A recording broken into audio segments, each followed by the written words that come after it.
I'm sure you've seen those crazy tabletops on social media. I mean, Joe Rogan even bought a couple. But who makes them and how? Well, today we're traveling to Corey, PA to meet the artist behind those viral tables. We're going to tour his shop, learn how to make them, ask what it was like to meet Joe Rogan, and oh yeah, we're going to carve a table together. So without further ado, the artist behind those viral tables, Scott Dow. All right, Scott, you wanna give me a tour? Yep, absolutely. Yep. All right, so this is where you keep all your finish work? Yep. Yeah, okay. Well, no, not finished work. Everything that's not really rough still. Yeah. Do most of the carving over here, and then I can take it the rest of the way over here. So keep everything separate. That's really nice. Whoa, look at this. I had to because I didn't have the space for it. Yeah. To get them dried out. I saw you working on this octopus. That's really cool. So, what's the whole thought process? Because I know you had to kind of cut it. Yep. Was it just not tall enough? Or? No, I carved it all out of one piece. Originally I was going to do it in 2 layers because it's getting a sheet of glass. Okay.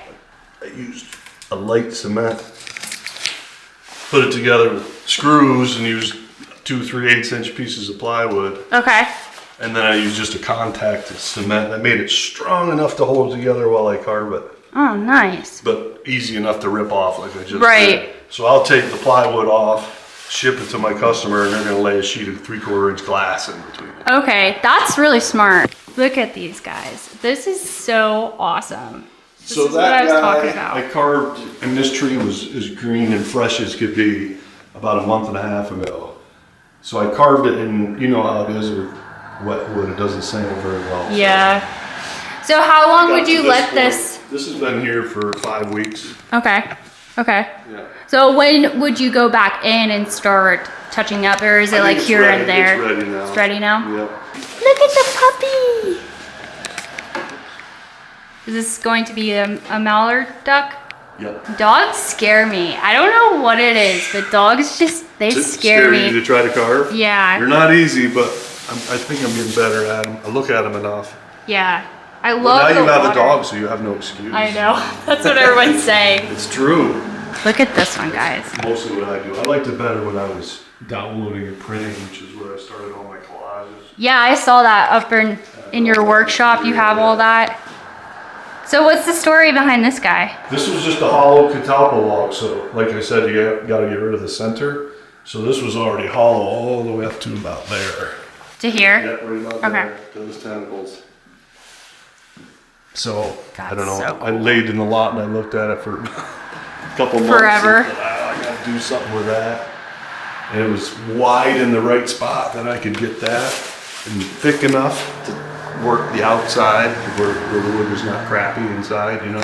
That's incredible, Scott. This had to take you forever to do. It did, and this is what made me make the new machine that we're going to work on later. Right. Because I did this with a different kind of machine that I'll also show you, but it was really hard. I had to keep leveling the machine around the log. It was too big to use the system that I had designed to do the other stuff because it was a full log. That's so cool. That's so cool. I can't wait to see it. And this is like, is this from the gouger, like the saw? Yes. You use a gouge? Yep, just a power gouge on this one. I just got one from Rick Cox. He had one, and he's retired now. I don't know if you know him. I do know him. Yeah. He's one of the first guys I met. What's this? I don't know, unlimited potential to me. Like Oh, this, yeah. I've always been a fan of fossils. But this was just a piece that wasn't quite thick enough or big enough to do some of the projects I had to do. But so I just came up with something thin. Yeah. And with that big router, this is like the first thing I tried on that big router actually. Okay. I actually used a 1/2 inch router, was able to take the do all router this right up into it. Which if you can imagine trying to do that any other way would be really, really time consuming. So did you burn the crap out of this? Yes. Or, okay. Yeah, and then you brush back into it and it takes the soft grain out. Look how soft. You see all the grains? Yeah, it's so cool. That is sick. But catalpa's nice that it doesn't sand that way though. Oh, really? You know what I mean? I've never played with it. It's mostly Today's the day, man. Today's the day. This is one I'm currently Oh yeah, the fighter jets. Oh, this thing's a lot of work too. I mean, obviously you get down in these little nooks and crannies, there's no tools to take them out. But that's what I meant when I was talking about with the catalpa. You can burn the soft grain out, but when you're sanding across it, it's consistent enough that it doesn't make waves very much. I mean, a tiny bit maybe, but it's stable or whatever the word is. So, save a lot of these things.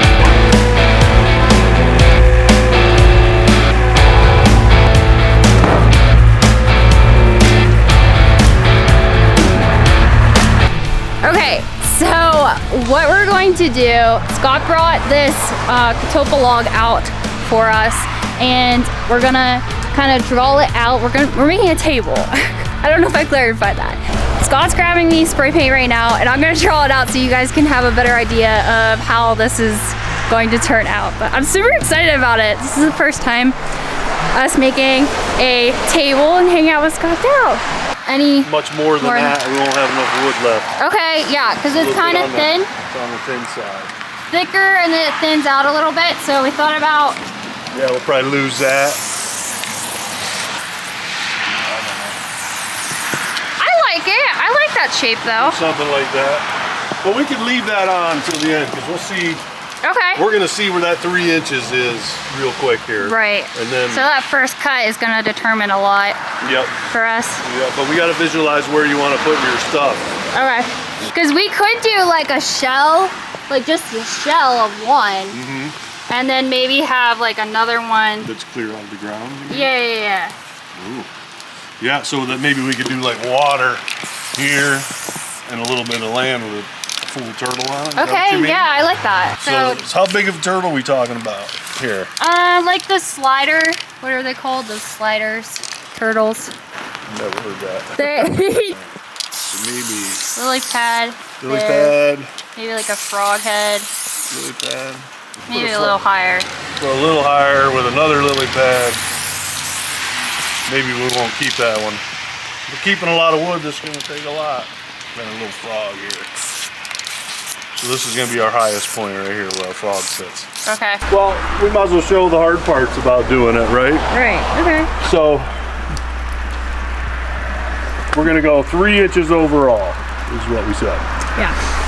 This lily pad, we're going to give 1 inch. So, this lily, all the way to the frog, we're at 4 inches thick in my mind. Does that make sense to you? Yeah. Table height's 3, yeah, first lily pad's 1. You have 1 inch to play with. So the first cut I'm going to do is 4 inches to the frog or to the lily pad. Okay. And then we're going to get rid of that piece. So that'll give us a starting.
my battery saws. I brought 2 with us, and I'm going to just kind of shape out, this is going to be a turtle. So I'm going to shape out the shell, because this one's more in the water, and this one's more up in land. You're gonna leave his head poking out, right? Yeah, yep. His little head poking out. So, I gotta give him my sauce. I guess I'm gonna block out this little frog that's gonna be sitting on these 2 lily pads. So I think there's enough room we can both do it. I don't know, I haven't carved right next to her yet, but I think we can do it safely. We're gonna try to get that out, and then we gotta flatten the top a little bit at the same time.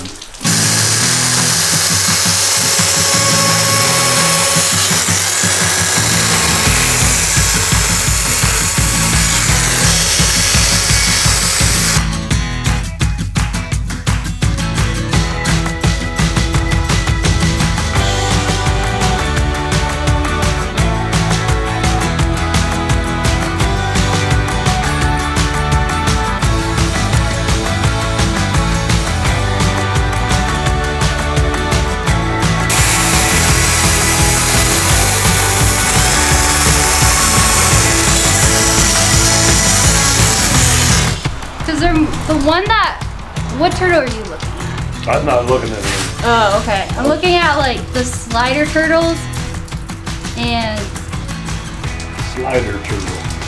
like I'm thinking his head is a little bit more tilted and it's not very round.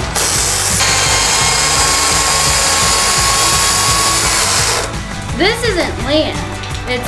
This is land, right? Yeah, it's land. Okay.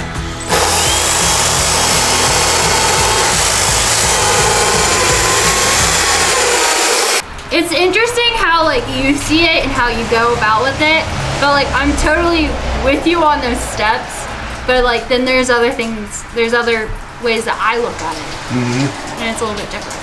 I think everybody looks at them different. Yeah, Or yeah. It's hard to. But I'm with you. Like you're talking and I'm like, okay, yeah. I gotcha.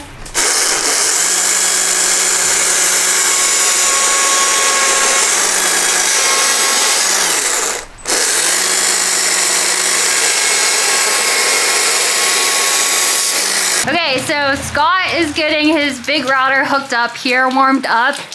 We just spent a little bit of time of shaping out the 2 turtles and the 2 lily pads with the frog. Scott he drew out like where the land will be. So this is where the land is gonna come, and then the rest of it will be water. I think it's gonna turn out pretty cool. What do you think? I think it's cool. I'm excited about it. It's gonna be a lot, but I think we can do it. I think so. All right, Scott, Yes. what is this thing? This is a contraption my buddy Phil that you met earlier and I came up with. I had the idea. He's the guy that put it together. The brains of it all. Yeah. I mean, we used both our brains and asked a lot of questions from people that were smarter than us. But we ended up using Cadillac Eldorado bearings from like a 1979 Eldorado. They're super smooth. Cool. We had to double counterbalance the weight. This thing's about 50 pounds out on the end. So we had to calculate the counterbalance on this end because this weight has to be constant. The first time we did it, we didn't have this counterbalance on. We only had one. And when this thing was turned all the way out, without the counterbalance, it would be heavier than it was if it was in closer to the center. That makes sense. By like 300 pounds or something. Right. I remember my friend Jake calculated it. So once we made this weight constant, we were able to counterbalance that and get the thing flat. So it'll go a full 12-foot diameter around the room, which is pretty awesome. And it'll stay within 1/8 of an inch level anywhere in the room, which is what we were shooting for. And then this is off of a CNC router. It's a 7.5 horsepower, 3-phase, 18,000 RPMs. And you see how fast it moves with it. So do they make anything bigger than this? I'm sure they do. There's bigger motors. So if you wanted a bigger motor, you will have to like recalculate all The weight, of this. the weight would change, for sure. Everything would change. Yeah, I don't know that I'm scared of this motor. Yeah, it's a lot. It kind of like, I felt it kind of pull you a little bit. And you're like, whoa, where are we going? I got hit in the face with a piece of wood off the end of one of the tables I was doing. Yeah. It actually hit my hand and then hit my mask. And it hit me hard enough. I was like, yeah, I better buy an apron. Be careful, you know, because it's really powerful. Maggie, like an angel with my coffee. This is why I'm the favorite. Yeah. Aww. Hello. And this is Ippy. Ippy. You should see Banjo, their puppy. Is she here? Yeah, he's here. He's kind of freaking out a little bit. Hi. He's not used to the traffic. Oh, yeah. He doesn't mind chainsaws, it's just the traffic. That's how our poodle was.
You made a couple tables for Joe Rogan, is that right? I did. And what did you have to do with one of them? I didn't have to cut any frogs off. You didn't have to cut any frogs off, but tell your story. Tell your story of... So I made a couple tables for Joe. He found me through Instagram, I guess it was. And one was for the comedy club and one was for his studio. And so I got there, I took my buddy with me, we set it was like a 7 foot crocodile table. We set that up in the comedy club. Yeah. Hadn't met Joe or anything yet, and then took the 10-foot anaconda table to the studio. And that's where we met Joe and unloaded the truck, and we set it on the floor, and he looked at it and he said, I feel really compelled to put this at the comedy club.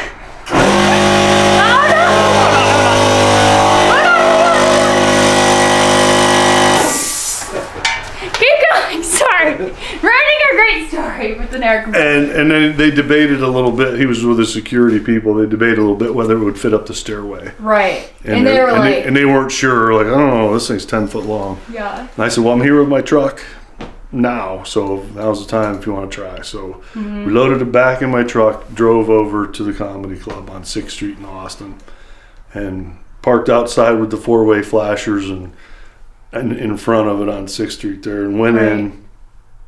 Joe came in the back, a secret way, of course nobody sees him. And we went up every stairwell and every entrance possible with the measuring tapes. Trying to figure out something. Yeah, and there's a big place, it's a pretty good sized place. So, and we finally got to the point. He's like, Joe said, it's just not going to happen. And his security guy says, not unless we cut it in half. And Joe said, could we do that? Could we do that? I could just feel Scott's anxiety. Yeah, I was anxious to begin with, you know, being there with him and all that going on. And I said, if I had a chainsaw, but I didn't bring one. And he said, we'll go to Home Depot and buy a chainsaw and we'll cut it in half. So I went with the security guys back to Home Depot, bought saws. And you had your own security guard. Well, they just drove me there. Right. Because my truck was out front with the blinkers on. So okay, right. But still, you had a security guard with you. Two of them. Two of them. Well, Joe wasn't with us. Okay. Joe stayed with my friend. Joe stayed at the comedy club with my friend, and they sat on the couch and bullshitted, and they got to spend all quality time together while I was at Home Depot, which I wasn't completely happy about. But you're right. Anyway, so we got this, came back. That's hilarious. Joe came outside to my truck with me at that point, out the front door. And the people in the restaurant next door saw him. So they just literally funnel out of the restaurant. Like, Joe Rogan's outside, you know. Of course. He takes some pictures, and next thing you know, there's 100 people around my truck, or 200, I don't know. A lot. Yeah. It might have been 50, but it seemed like a lot. But it was a lot. Because I was sweating, and it was hot, and I was nervous, and I had to cut this thing, and I didn't want to screw it up. Oh my god. Brand new little chainsaw. I bought the smallest gas one I could buy.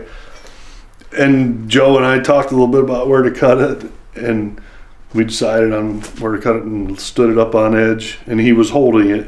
All these people around the back of my truck. He says, "Don't you want to mark it?" And I said, "Just hold it." And it turned out perfect cut, and I went the right direction so it didn't screw up the finish as you pulled the chain through. And I had bought some big metal brackets at Home Depot, so then we could carry it upstairs, put it together with the big steel brackets, just essentially butted it back up. That's really smart. And it looked great. You almost couldn't see it. Right. I stole the bases Seamless. from the crocodile and used it under that in the club. So then I just had to send down some new bases for the other table. That's crazy. Yeah, and then he ordered another table that went to the studio also, and I took that one back down too. So I drove to Texas twice. Wow. But What a story. the only reason I went the second time was because everyone was mad at me for not taking them the first time. So my wife and daughter had to take them on the second trip. Yeah, I took my friend. You took your friend. Oh, wow. I've heard this story a couple times, but like every time I hear it, I'm like, I get anxiety myself, Yeah. and I'm like excited and nervous for you. Like I imagine myself there with you, and Pretty intense. And then we got invited to the comedy club to, VIP passes and hang out in the That's really green room and on the balcony. And then he has a little club, the bar, that's open to the public during the shows. okay. But that closes down, and it's just comedians and bouncers and the people that work there. So I got to hang out there a few nights with everybody. That's so really it was cool. awesome, yeah. So what was What a your great favorite experience. part during all of that? Like, what was your absolute favorite part? I think searching for a way and come up with a way to get that table in there. Yeah. It was really cool. I mean, it was The all adrenaline fun. Yeah, rushing through you. yeah. It's like Yeah. riding a roller coaster. And Joe got it in his mind, and that was what was going to happen one Yeah. way or the other, even if we had to cut it in half. So that's the end of the video. Here's the table. It's obviously not finished. Honestly, I think I was just really nervous. I was carving a little slow, and it was wet and rainy. Banjo was not having the greatest time, but I sure was. And my filming was a little shaky, so I do apologize with that. But thank you, Scott, for allowing us to come and hang out with you and get to learn from the master. That was really, really fun. I'm sure it won't be the last time that you guys will see Scott Dow on this channel, but it took a while also because there was like a lot of back and forth. We were talking a lot and we changed it up a couple times. Obviously, we cut that frog off too, which you didn't really get to see, but I really like it. I can't wait to finish it. I'll finish it up in another video. Thank you guys for watching, and we'll see you in the next one. Bye. Video.